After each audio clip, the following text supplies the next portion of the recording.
Assalamualaikum warahmatullahi ta'ala wabarakatuh. Alhamdulillahi rabbil alamin. Wal aqibatu lil muttaqin wa la udwana illa ala zalimin. Wassalatu wassalamu ala rasulillah wa ala alihi wa ashabihi wa man da'a bi da'watihi wastanna bi sunnatihi ila yaumiddin, amma ba'du. Faqala ta'ala ba'da a'udzu billahi minasy syaithanir rajim. Wa qul i'malu fasayarallahu 'amalakum wa rasuluhu wal mu'minun. Wa saturadduna ila 'alimil ghaibi wasyahadah wa yunabbi'ukum bima kuntum ta'malun. Shadaqallahul 'azim. Allah Ta'ala berfirman, maksudnya, dan sebutlah wahai Muhammad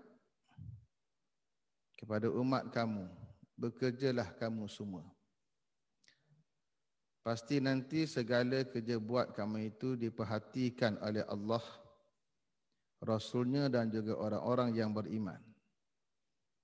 Dan nanti kamu akan dipulangkan ke alam ghaib, alam kematian, dan juga alam syahadah, alam penyaksian. Lalu Allah Ta'ala akan mengkhabarkan kembali kepada kamu apa yang sebelumnya kamu sentiasa lakukan dan laksanakan di dunia. Sadaqallahul azim. Terima kasih pada saudari pengurusi yang bahagia, Datuk KSU, Datuk Ravi Mutaya,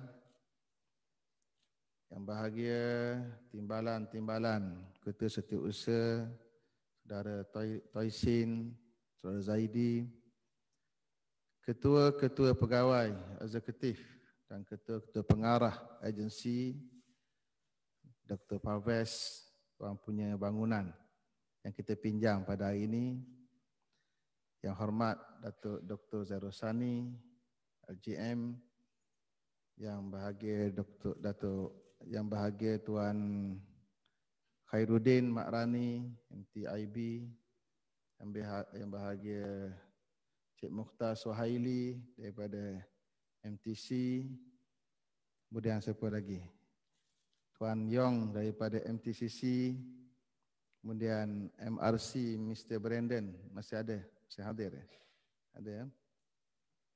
Dan seterusnya para pegawai yang hadir pada hari ini, kaki tangan awam, kaki tangan kerajaan, juga termasuklah yang turut mendengar ucapan pada hari ini di media maya menerusi Google Map ke atau apa-apalah.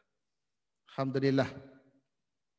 Pertamanya saya bersyukur kepada Allah Subhanahu Wa Taala kerana pada hari ini dapat bersama dengan warga kementerian dan juga warga agensi-agensi untuk sama-sama kita melihat apa yang berlalu dan apa yang mendatang dalam segala kerja buat kita. Suka saya sebut di awal ucapan ini satu cerita yang dikhabarkan oleh Nabi SAW dalam satu hadis sahih, riwayat Imam Bukhari dan juga Imam Muslim, yang mempunyai sangat banyak panduan dan pedoman untuk kita bekerja, sama ada sebagai menteri yang diberi amanah maupun sebagai kaki tangan awam. Kata Nabi SAW, di zaman dahulu ada 3 orang yang bermusafir untuk mencari pekerjaan kayu dalam hutan. Hingga akhirnya sampai pada waktu malam, mereka berehat di satu gua. Tiba-tiba satu batu jatuh menutup pintu gua. Mereka tidak boleh keluar. Zaman itu tidak ada internet. Kalau ada internet pun tak sampai ke dalam gua. Lalu kata mereka, tidak ada yang boleh menyelamatkan kamu daripada batu besar yang menutup pintu gua ini,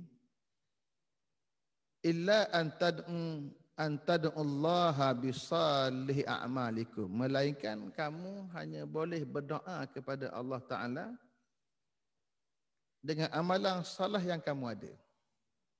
Itu je. Dalam gua. Tak ada orang boleh selamatkan kita dalam gua. Jadi kalau manusia kesempitan, selalu manusia akan ingat Tuhan. Selagi dia senang, dia tidak ingat Tuhan. Dalam gua, tak ada harapan dah boleh hidup. Siapa yang akan kebetulan lalu? Kalau lalu pun nampak pintu gua ditutup dengan batu dan ada orang di dalamnya. Tak ada. Tak ada yang boleh menyelamatkan kamu daripada batu besar ini, melainkan kamu berdoa kepada Allah Ta'ala, Tuhan yang mencipta kamu, dengan menggunakan amalan saleh, amalan baik yang kamu pernah buat dulu. Lalu seorangnya berdoa. Dia kata, Ya Allah, aku ada 2 ibu dan bapa yang sangat tua. Selalunya pada waktu malam, untuk makan malam, aku akan sediakan susu dan diberikan minum pada ibu yang tua ini sebelum diberikan kepada anak-anak. Hinggalah satu hari aku terlewat pulang. Ibu dan ayah telah tidur. Tetapi aku tidak tergamak untuk menggerakkan ibu dan ayah yang tidur daripada tidur mereka untuk berikan minuman. Lalu aku tunggu. Sehinggalah susu di tanganku ku pegang sampailah hatta bariqal fajar, sehingga masuk waktu fajar. Sedang anak-anak yatadaghauna, anak-anak pula menangis-nangis mahukan susu. Aku tak bagi.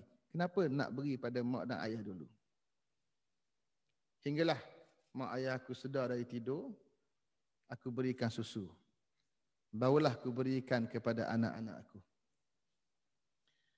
Ya Allah, kalau apa yang ku buat itu, ku tunggu sampai ibu dan bapa yang tua, yang sudah nyanyak, yang tak tahu apa, hanya mengharapkan anak yang menjaga dia. Kalau apa yang ku buat itu hingga mengenepikan suara tangisan anak-anak, tak disebutlah pula apa respon isteri dalam hadis ini. Kalau apa yang ku buat ini semata-mata kerana-Mu, Ya Allah, dan itu adalah amalan salah yang ku buat, Ya Allah, selamatkanlah kami daripada batu yang besar ini. Ditakdirkan oleh Allah, batu bergerak dengan sendiri. Sedikit. Tapi tidak cukup untuk mereka bertiga keluar daripada gua tersebut. Yang kedua pula berdoa. Ya Allah, saya ada seorang sepupu yang saya sangat sayang. Tapi dia tak nak pada saya bertepuk sebelah tangan. Ni ramai macam ni kot. Saya muda-muda. Hingga akhirnya, perempuan yang ku sayang ini dalam kesusahan. Dia datang jumpa saya. Minta bantuan. Maka saya buat syarat untuk memberikan emas. Emas zaman itu duit pada hari inilah. Tapi saya buat syarat. Syaratnya bagi saya bersama. Tidur walaupun sekali. Maka sepupu saya setuju. Hinggalah ketika mana saya telah berada di atas badan perempuan yang saya sayang ini. Tiba-tiba perempuan itu berkata, Ittaqillah, bertakwalah kamu kepada Allah. Takutlah pada Allah. La yufaddul khatam illa bihaqqih. Tidak disarungkan cincin melainkan dengan hak yang sebenar. Dengan maksud berkahwin, bukan dengan berzina, bersetubuh secara haram.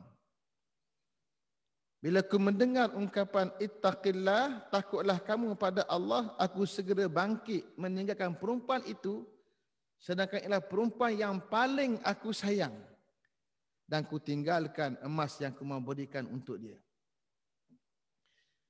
Ya Allah, kalau amalan yang ku buat itu adalah amalan yang salah, yang ku buat semata-mata untuk-Mu, Ya Allah, maka lepaskanlah kami daripada batu besar ini. Tiba-tiba batu bergerak sedikit. Berarti doanya diterima oleh Allah. Tetapi belum cukup untuk keluar daripada gua tersebut. Yang ketiga pula berdoa. Ya Allah, saya ambil ramai pekerja bekerja dengan saya bagi upah mereka. Tapi ada seorang yang tak sempat saya bagi upah, dia pergi. Bila dia pergi tanpa mengambil upah, maka fasamartu ajrahu, saya laburkan upah dia. Hingga upah yang kecil itu berkembang, membiak menjadi harta-harta yang sangat banyak. Hingga satu hari, laki-laki datang balik. Minta upah dia. Addi ilayya aji, tolong tunaikan hak saya, upah saya dulu. Mungkin 5 tahun, 10 tahun dulu. Lalu kata laki-laki ini, kullu ma tara minal ibli wal ghanami wal raqiqi, semua yang kamu tengok ini, ada unta, ada lembu, ada ghanam, kambing, ada pula hamba saya pada zaman itu, semuanya adalah upah kamu. Laki-laki ini terkejut. Dia kata, la tastahzi' bi, jangan buat main dengan saya. Jangan sindir saya. Dia kata, betul. Semua ini upah kamu. Aku yang laburkan. Mungkin upah yang mungkin 1,000 dimasukkan dalam FD, berkembang, tapi FD apa persen, 4% saja, sikit sangat, tak padan. Dia laburkan untuk bisnes apa-apa, akhir berkembang menjadi besar. Semua yang kamu tengok ini hasil dia. Lalu laki-laki ini ambil. Dia ambil semua unta dengan lembu, dengan kambing, dengan hamba, bawa pergi tanpa ucap walaupun sepatah terima kasih. Dan tak berikan apa-apa, sagu hati ke, tak ada, ambil semua pergi. Kata laki-laki ini, ya Allah, kalau apa yang aku buat ini betul-betul semata-mata kerana-Mu, ya Allah. Ialah manusia, kita dah tolong orang, laburkan, ikut hukum fiqh atau hukum muamalat Islam, hukum ekonomi Islam. Kalau kita berhutang upah dengan dia 1,000, walaupun 1,000 itu tahun 1980, minta bayar 2021, kalau dulu 1,000, sekarang pun 1,000 lah. Dia tak boleh kira 1,000 zaman tu, sekarang nilai mungkin 5,000, tak boleh kira. Dan tak pula ambil kira pun kalau dia laburkan, tak ambil kira semua. Ni tolong laburkan. Ambil semua. Tuan punya pekerjaan tak kata apa. Ya Allah, kalau aku buat semua ni semata-mata kerana-Mu, ya Allah, maka lepaskanlah kami dari batu ini. Lalu batu bergerak. Maka mereka bertiga boleh keluar. Cerita ini sangat menarik untuk kita semua teliti dan juga hayati. Cerita pertama, kisah hubungan kekeluargaan dengan orang yang paling berjasa kepada kita, yang diletakkan martabat yang nombor 1 berbanding anak isteri kita sendiri, iaitu ibu dan juga ayah. Isu hubungan kekeluargaan. Manusia tidak boleh bahagia hidup sekiranya gagal menguruskan hubungan kekeluargaan. Bukan hanya hubungan dia dengan isteri dia, dengan suami dan anak-anak, tapi dengan ibu dan ayah yang jadi sebab untuk dia lahir. Kalau seorang isteri hari ini mendapat seorang suami yang hebat itu kerana si ibu dan ayah. Suami yang hebat yang jaga dia selama mungkin 25 tahun dan serah kepada seorang isteri ketika dia telah menjadi orang yang hebat. Pengorbanan 25 tahun. Itu satu, hubungan kekeluargaan. Amalan saleh dalam hubungan kekeluargaan pada seorang yang patut kita sayang dan yang paling wajar kita berikan hak penjagaan, itu ibu dan ayah, itulah memberikan kebahagiaan pada manusia dan itulah penyebab juga Allah Ta'ala terima doa kita di kala mana kita kesempitan. Yang kedua, hubungan kemasyarakatan. Melibatkan keinginan, kemahuan dan nafsu. Semua orang ada kemahuan dan keinginan untuk berpasangan, laki-laki dan juga perempuan.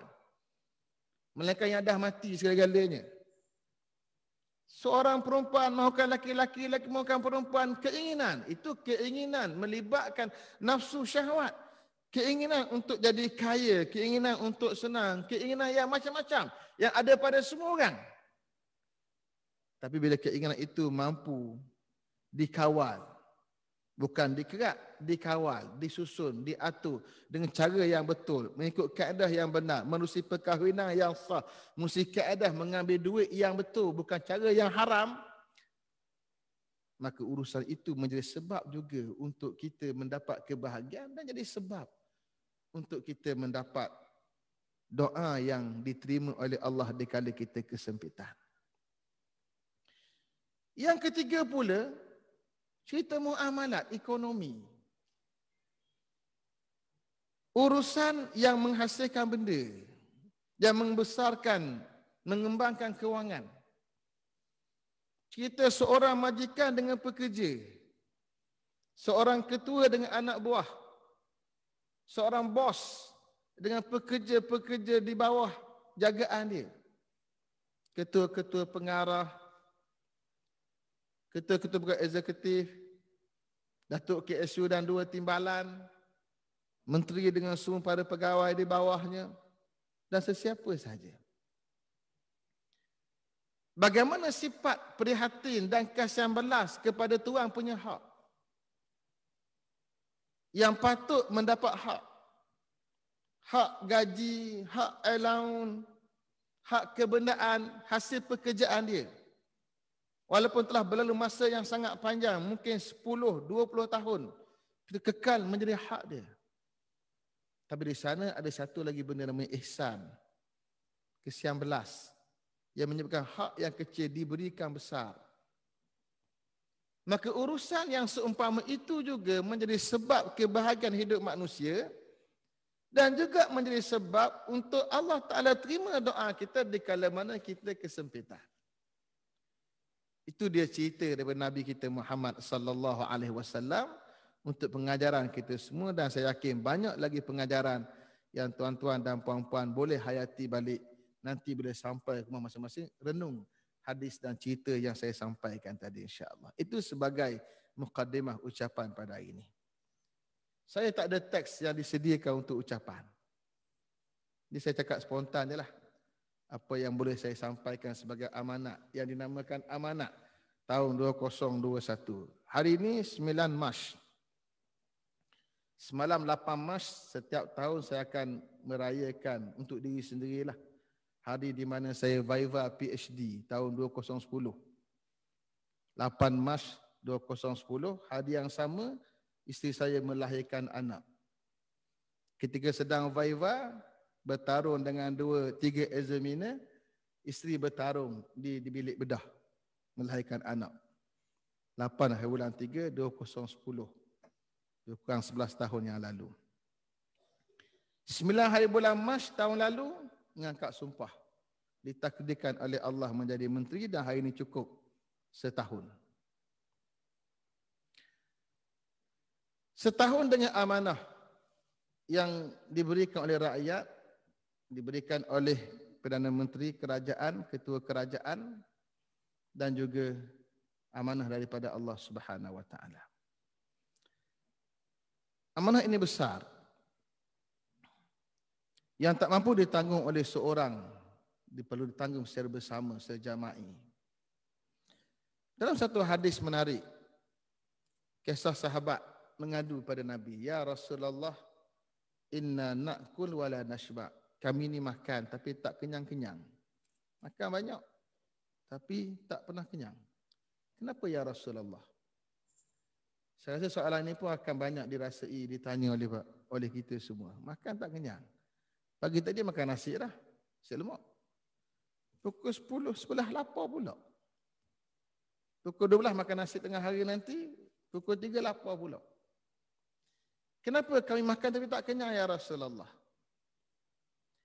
Lalu kata Nabi sallallahu alaihi wasallam, fala'allakum ta'kuluna mutafarriqin.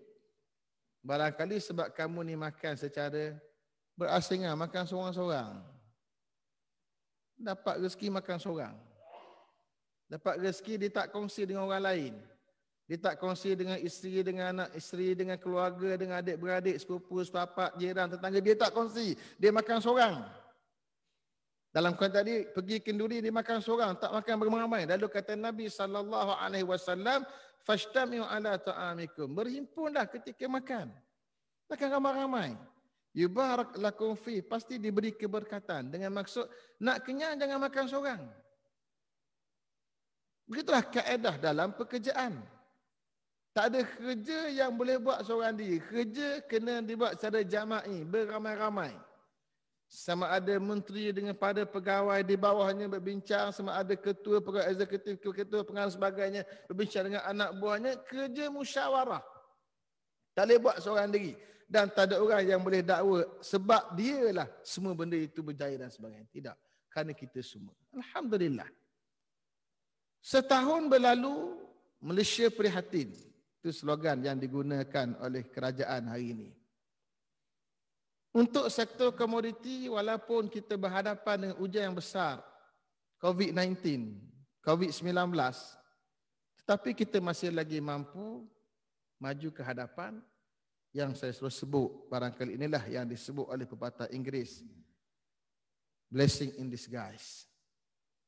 Dengan berlakunya COVID seluruh dunia pada hari ini, sektor komoditi terutamanya sawit dan juga getah, bukan semua getah, sawit mencatatkan suatu perkembangan yang sangat baik, alhamdulillah, dengan harga CPO baru ini melepasi 4,000 lebih, tertinggi sejak 25 tahun, dan menyebabkan syarikat-syarikat yang rugi pada suku pertama tahun 2020 mendapat keuntungan yang besar pada suku kedua, ketiga dan keempat terutamanya, hingga boleh, kata orang Terengganu, kambus, boleh cover kerugian yang lalu.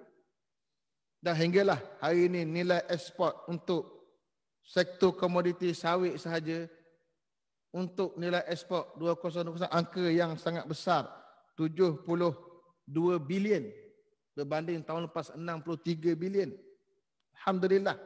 Semua kerana faktor PKP, faktor COVID-19. Kekurangan bekalan, kekurangan permintaan dan sebagainya menjadi sebab kepada kenaikan harga. Dan juga sektor getah, sarung tangan yang mencatat pertumbuhan yang sangat memberangsangkan beratus kali ganda daripada keadaan yang sebelumnya, hingga semua sektor getah menyumbang 48 bilion nilai ekspor. Ini angka yang besar. Termasuklah juga di peringkat perkayuan. Walaupun berlakunya PKP, berlakunya COVID-19, tak jauh beza dengan tahun lepas, masih lagi mencatat pertumbuhan yang baik, 22 bilion lebih. Berbanding yang lalu hanya sekitar 300 juta saja bezanya. Cuma tinggal lagi baki pada kita 3 lagi sektor yang kita kena tengok. Lada, koko dan juga kenah. Artinya Allah Ta'ala berikan pada kita setahun yang berlalu suatu suasana ekonomi di sektor komoditi, sesuatu yang boleh kita banggakan. Dalam keadaan banyak sektor yang lain terpaksa bahasa yang agak menyedihkan kita gulung tikar. Sektor pelancongan, dying, hampir mati. Jika berterusan lagi PKP, mereka boleh mati. Saya menjaga satu hotel di Terengganu milik kerajaan negeri, kita boleh lihat walaupun kita mencatatkan keuntungan, ada reserve simpanan kewangan yang besar pada tahun lalu, berlalu setahun PKP, reserve yang asal 2.4 juta tinggal hanya beratus-ratus ribu ringgit saja untuk cover lagi yang ke depan. Dying. Hampir mati. Tetapi di sektor lain berhadapan dengan masalah, sektor komoditi pula membuka peluang pekerjaan. Hari ini pada hari yang sama, kita buat karnival kedaya bersama dengan Kementerian Sumber Manusia untuk mewawarkan kepada rakyat peluang pekerjaan di sektor komoditi, terutamanya sektor sawit. Kita kekurangan bekalan tenaga warga asing yang kita ada sebelum sekitar 252,000 yang terlibat di sektor komoditi. Kita memberi peluang pekerjaan bagi rakyat tempatan, cuma persoalan sejauh mana rakyat kita bersedia, ini memerlukan kerja keras kita semua untuk berkempen dan mengajak mereka ke sektor komoditi sawit, terutamanya bila melibatkan usaha-usaha yang lebih ke depan menggunakan konsep automasi dan juga mekanisasi yang telah kita masukkan dalam kita punya perancangan tahun 2021. Kerja kita besar. Nak bagi peluang pekerjaan. Dalam sektor getah, walaupun kita mendapat kecemerlangan pada sektor sarung tangan getah perubatan, tetapi kita perlu lihat apa yang berlaku pada huluan getah itu sendiri. Di bawah kita angka yang besar, 1 juta rakyat B40 di bawah kendalian kementerian kita. 1 juta ini kalau setiap orang, satu keluarga ada 5 orang, berarti 5 juta. Daripada 32 juta rakyat Malaysia. B40 itu berada di tangan kita, bagaimana kita mencorakkannya. Bila saya diberikan tugas saya ini pada peringkat awal, ini kementerian yang saya masa jadi ahli parlimen kurang tengok. Kurang perhatikan. Untuk bincang bab getah lah. Bab saya tak bincang mana. Tapi bila masuk kementerian tengok rupanya 1 juta berada di sini.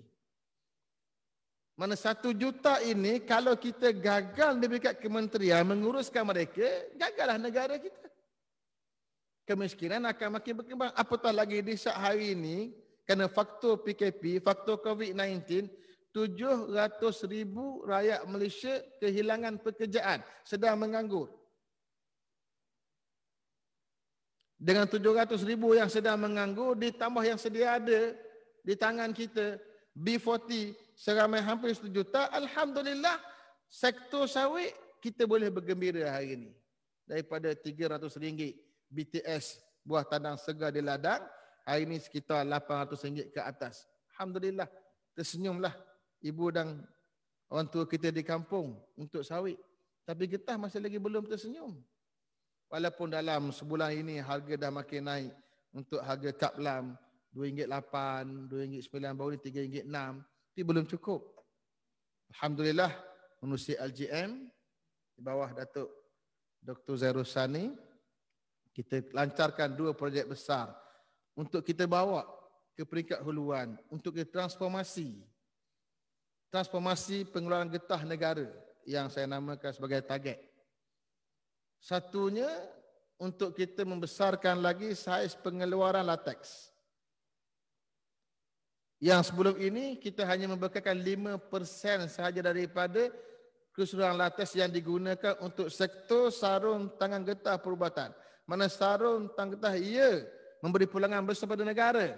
Ia memberi pulangan yang besar kepada mereka yang terlibat dengannya. Tetapi kesan di peringkat huluan pada penoreh getah yang angkanya hampir mencakup 500,000 orang tidak kita ada. Kenapa? Kerana yang digunakan latex.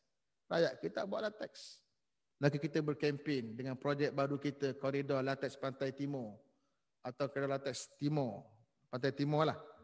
Satu jalur yang kita buat Kelantan, Terengganu dan juga Pahang, yang bilangan penoreh getah di 3 negeri ini 44% daripada keseluruhan penoreh getah di Semenanjung.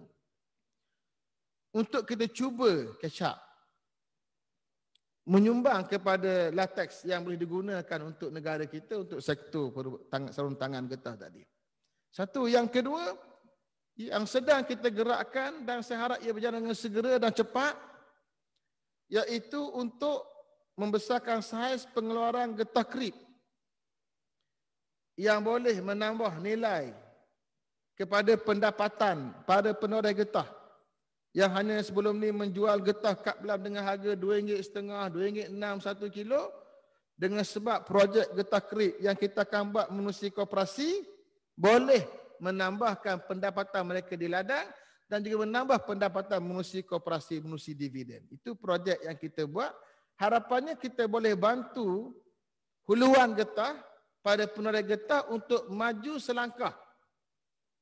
Ada orang tanya, dia kata, kenapa harga getah ni rendah? Saya kata, yalah kita negara ke-7 yang menggunakan getah 700,000 tan saja.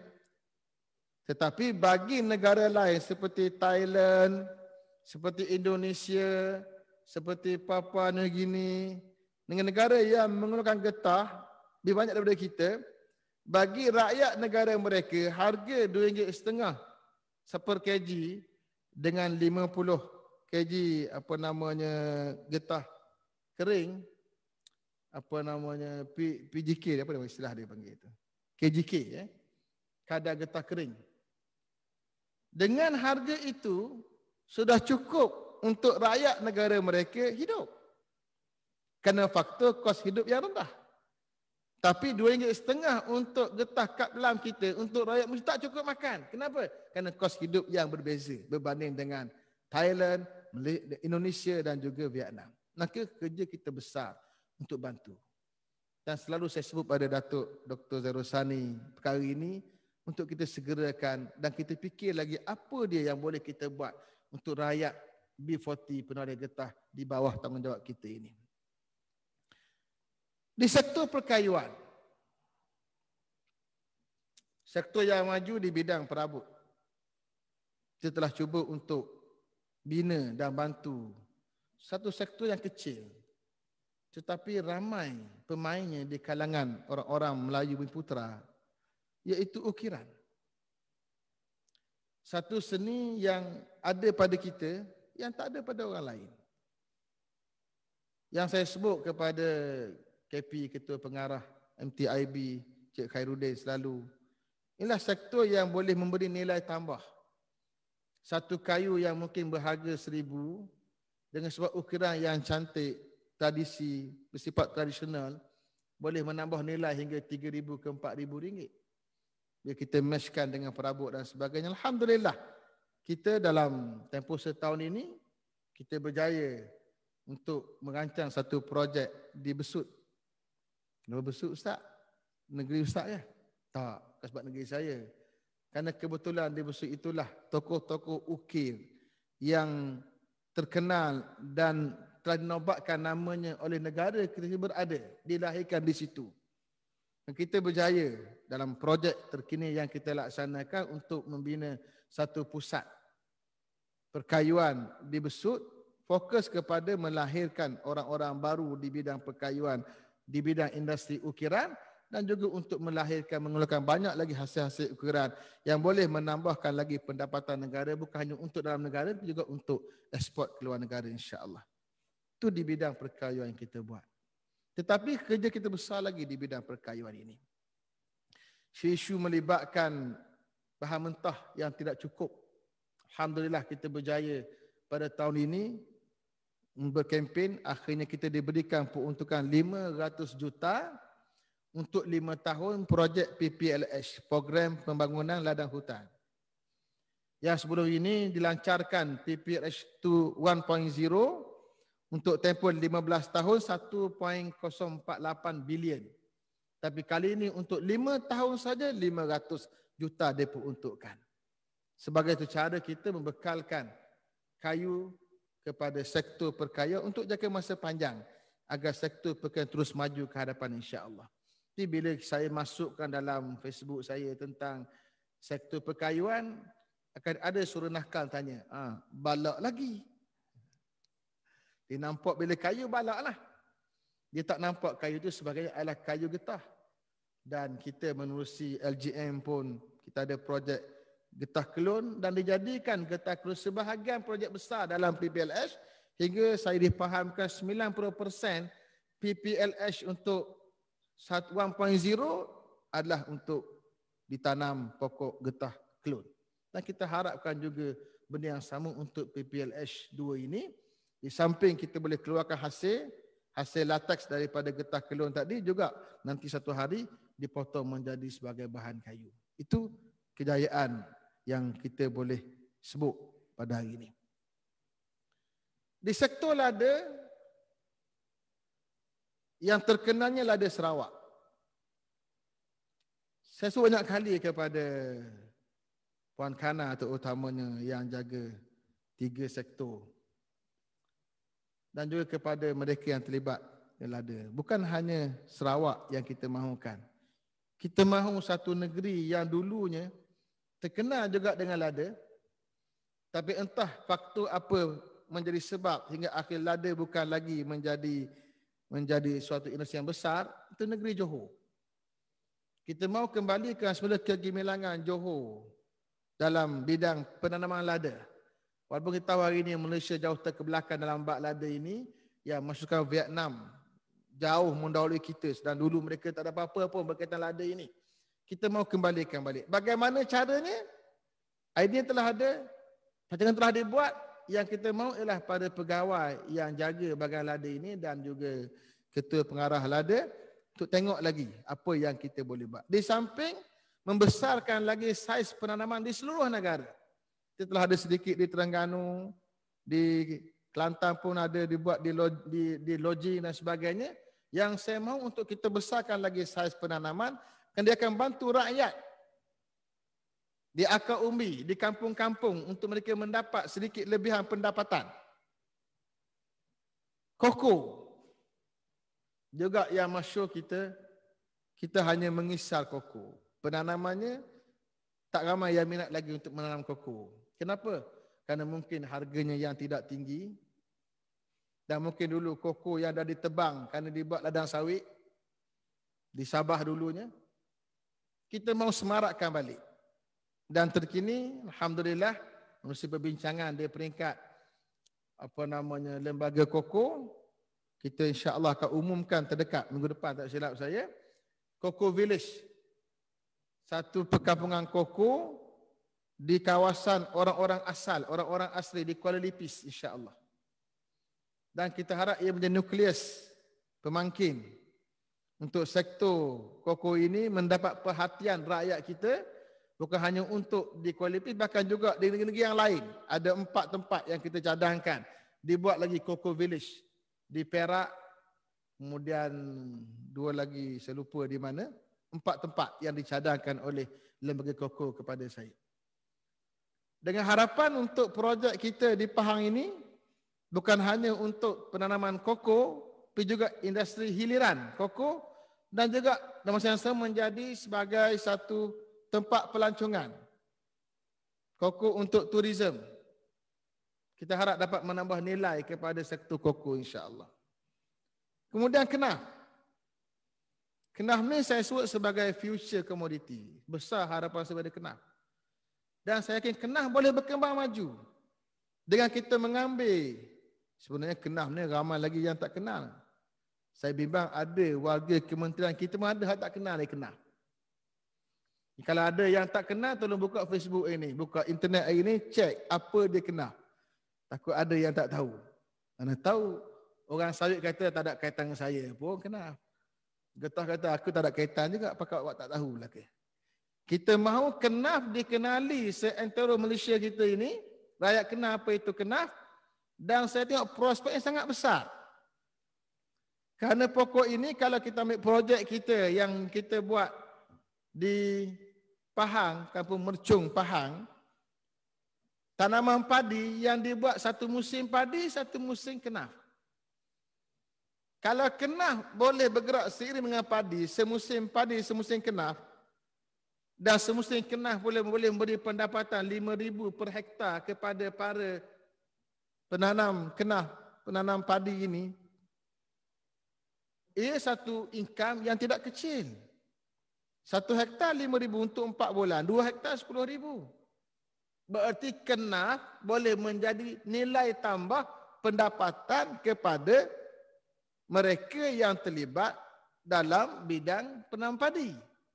Sawah. Yang kita semua tu boleh sebut sawah, kita akan pandang mereka adalah B40 kebanyakannya. Maka kenaf adalah prospek yang sangat baik untuk kita jadikan sebagai medium menambah pendapatan para pesawah padi. Hari ini rakyat mungkin kurang minat dengan padi. Mungkin dengan kenaf mereka boleh kembali semula ke sawah, buat 2 musim. Pendapatan seperti saya sebutkan tadi. Itu saya minta kenaf untuk kembangkan lagi. Sekarang sedang ada perbincangan di peringkat untuk dibuat di Rantau Panjang. Di Setiu pun kita besarkan lagi. Di Melaka pun sedang berbincang. Dan banyak tempat lagi. Terkini kita buat di Perak. Kenaf bersama dengan ladang sawit. Integrasi. Sawit yang sudah ditebang baru nak ditanam. Nak tunggu hasil lagi 3 tahun. Tanam kenaf dulu. Boleh buat 2 musim, 4 bulan dapat dah 2 kali. Cuma ini projek bersama dengan Perbadanan Pertanian Negeri Perak dan saya minta dibincangkan lagi kaedah seumpamanya di peringkat KNAF kerjasama dengan badan-badan pertanian di peringkat negeri yang mana kita ambil pula B40 untuk terlibat sebagai peserta untuk mereka mendapat income. Itu satu kaedah yang sangat baik. Satu lagi cara untuk menambah pendapatan rakyat mesti KNAF.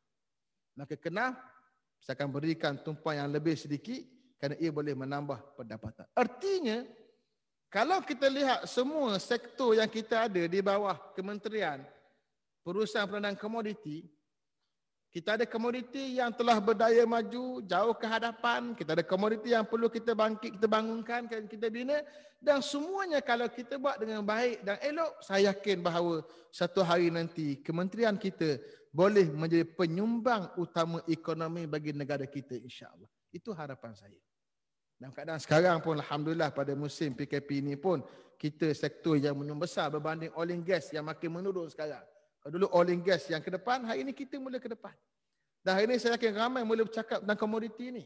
Cakap bak sawit, bak getah, bak koko, bak kita mau ia menjadi buah mulut rakyat. Kalau ia menjadi buah mulut rakyat, maka berjayalah kerja kita. Walaupun dilihat sebelumnya mungkin sebagai kementerian yang duduk di belakang pada namanya. Itu impian saya. Dan semua impian ini dapat dicapai dengan bantuan semua rakan-rakan sahabat-sahabat di bawah kementerian yang perlu kita bekerja bersama, insya-Allah. Saya suka bekerja secara kolektif, ramai-ramai. Seperti saya bacakan tadi, ayat Allah Taala sebut wasyawirhum fil amr, bincang dengan mereka dalam urusan tersebut. Fa iza azamta, bila kamu telah buat keputusan, fatawakkal 'ala Allah, serah pada Allah Taala. Sebagai menteri, saya perlu buat keputusan. Mungkin pegawai berikan pandangan A, B dan C. Saya dapatkan pandangan pihak yang ketiga dan keempat dan kelima di luar kementerian. Dan akhir menteri kena buat keputusan. Bila menteri buat keputusan, kaedahnya faiza azamta. Bila kamu telah buat keputusan, fatawakkal 'ala Allah. Serah pada Allah Subhanahu Wa Taala. Yang kita harapkan Allah berikan yang terbaik kepada kita semua, insya-Allah. Dalam urusan kerja, itu saya sebut saya kasarlah apa yang dalam kementerian. Saya sebut hari ini kerana mungkin orang getah tak prihatin apa yang berlaku dekat sawit, sawit tak prihatin apa yang berlaku dekat KNAF. Kita semua kita ambil prihatin pada semua sektor di bawah kementerian kita. Itu perkara kedua yang saya sebut secara umum tentang sektor-sektor komoditi di bawah kita. Mungkin banyak lagi yang boleh saya sentuh. Harapan-harapan saya cuma mungkin hari ini kita masa akan datang pula lah. Bukan semua benda sekaligus.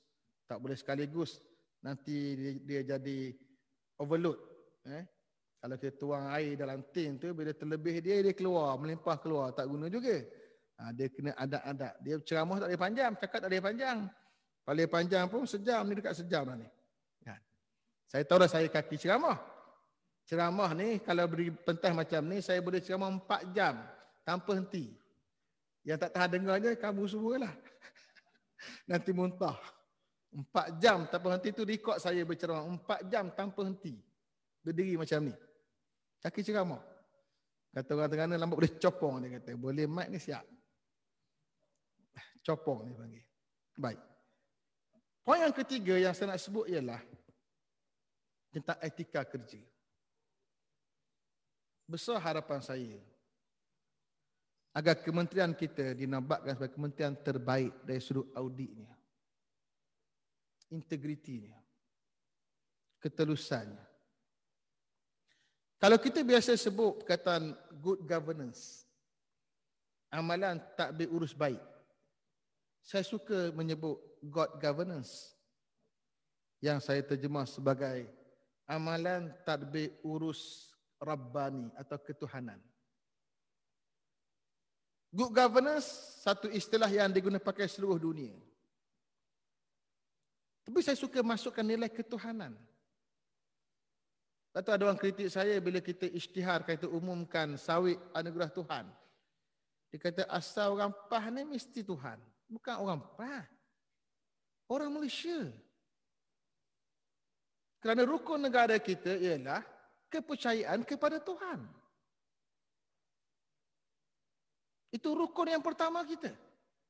Negara tidak menerima pemikiran etis tanpa Tuhan. Kita ada Tuhan. Maka kita buat sawit anugerah Tuhan. Barangkali dengan sebab kita pakai sawit anugerah Tuhan, Tuhan bagi kita rezeki yang melimpah. Alhamdulillah. Kalau itu sebab dia. Kita memasukkan nilai ketuhanan. Kerana segala apa yang ada di atas muka bumi ini, manusia tak boleh kawal. Kita buatlah undang-undang macam mana pun, tak boleh kawal manusia.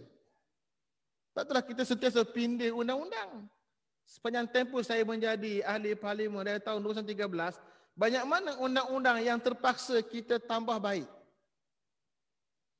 Undang-undang semata-mata yang kita laksanakan tak mampu untuk mencegah manusia melakukan kesalahan. Tetapi yang boleh mencegah manusia melakukan kesalahan nilai ketuhanan yang ada dalam diri dia. Maksud nilai ketuhanan ialah dia menyedari bahawa ada kaedah dosa, ada kaedah pahala. Dan dosa dan pahala itu nanti pula akan dipertimbangkan selepas dia mati. Semua agama yang ada. Sama ada agama Hindu, agama Buddha, Kristian pun berpegang dengan konsep dosa dan pahala dan ada pertimbangan selepas alam kematian. Itu yang saya kata nilai ketuhanan. Amalan tadbir urus Rabbani, itu amalan tadbir urus yang ada nilai ketuhanan. Yang menjadikan diri dia sendiri terikat dengan Tuhan tanpa perlu ada manusia memantau diri dia. Siapa yang nak pantau kita di rumah kita? Siapa nak pantau dengan handset kita pada hari ini? Yang boleh menulis apa saja di media maya. Yang boleh sebarkan apa saja fitnah di media maya. Tapi kita dengan Tuhan. Mungkin pihak buku tak sempat nak tangkap kita. Lari keluar negara. Bersembunyi entah di benua mana. Tapi kita ada Tuhan. Ini yang perlu kita terapkan. Dengan menurut kepercayaan agama masing-masing. Kita menyatakan Tuhan mesti ada dalam jiwa kita. Dalam kaedah Islam menyebut satu kaedah ihsan. An ta'budallaha ka'annaka tarah fa illam takun tarahu fa innahu yarak. Kamu jadi hamba mengabdikan diri pada Tuhan seolah kamu tengok Tuhan. Kalau kamu tak mampu tengok Tuhan, Tuhan tengok kamu. Itu dia kata muraqabah, rasa diperhatikan. Kalau kita bawa kereta, bawa laju 180.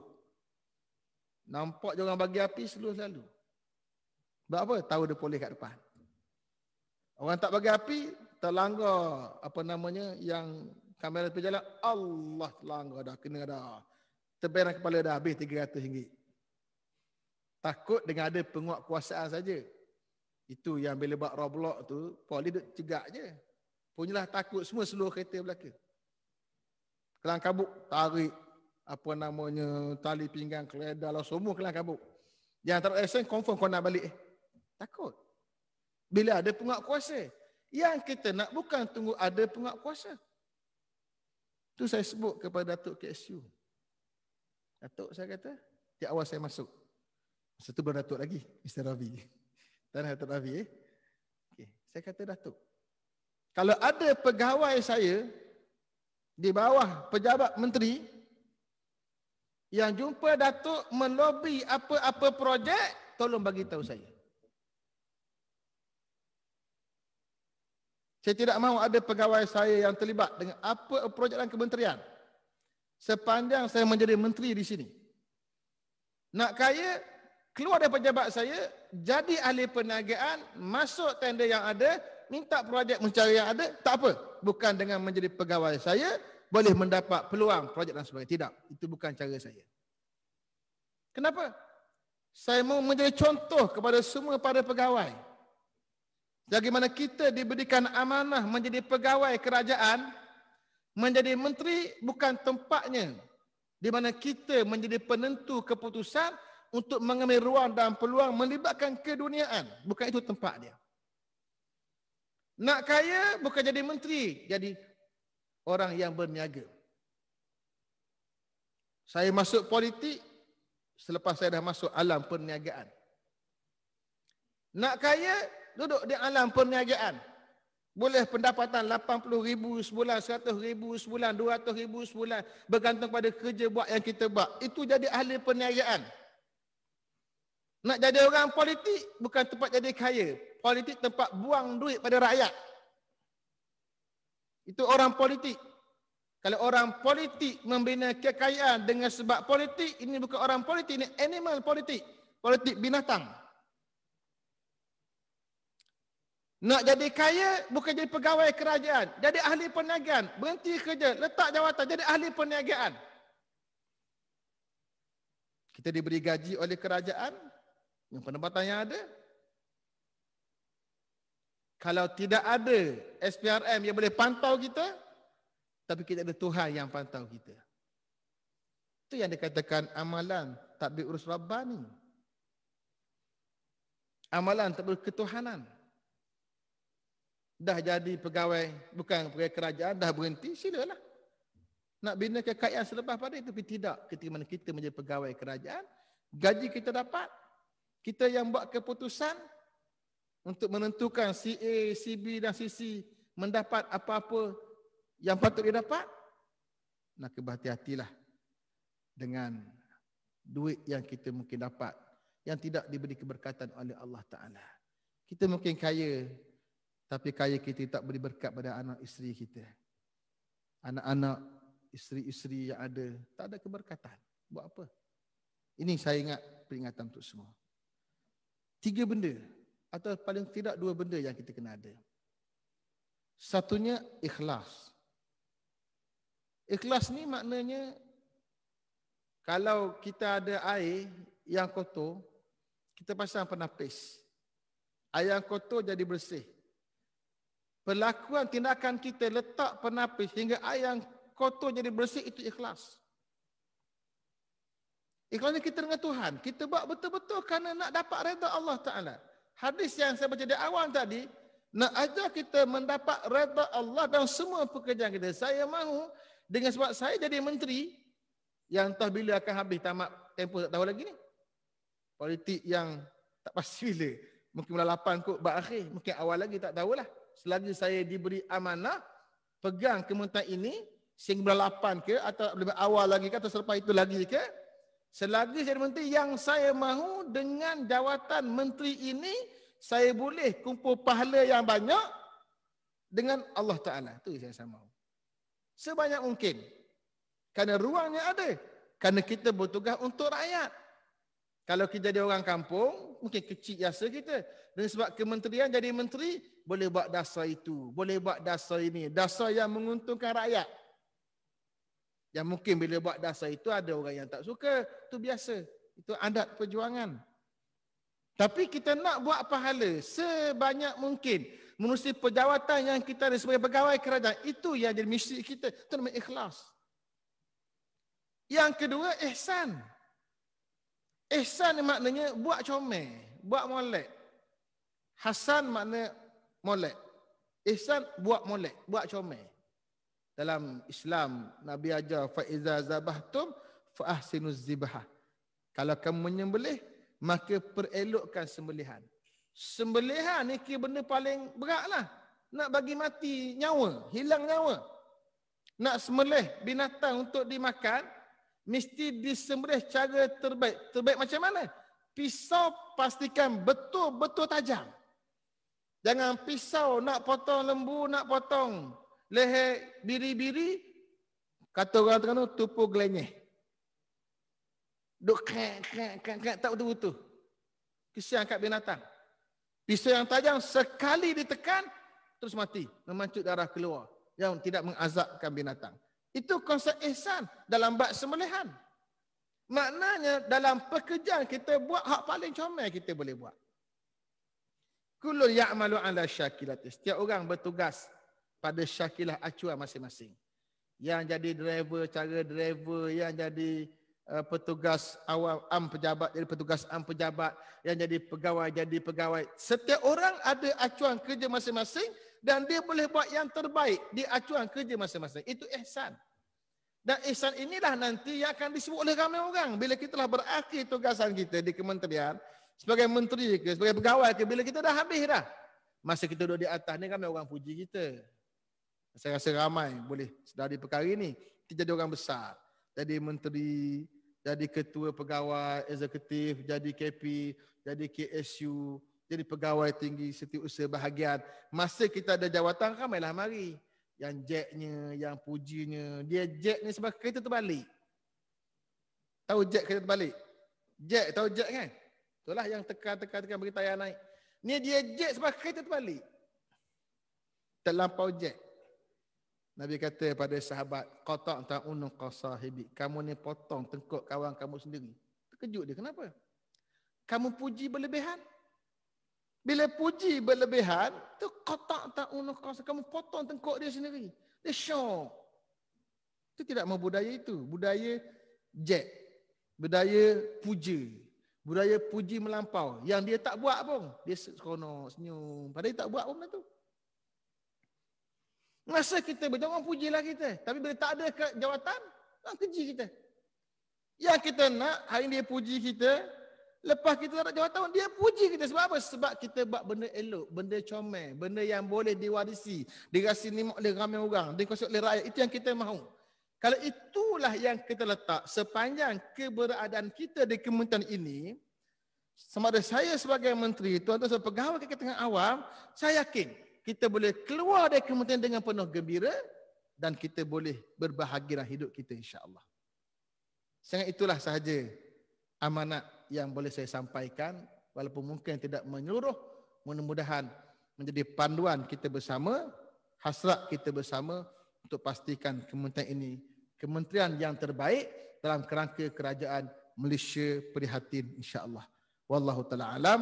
Aqulu qali hadza wa astaghfirullahal azim li wa lakum. Wassalamualaikum warahmatullahi taala wabarakatuh.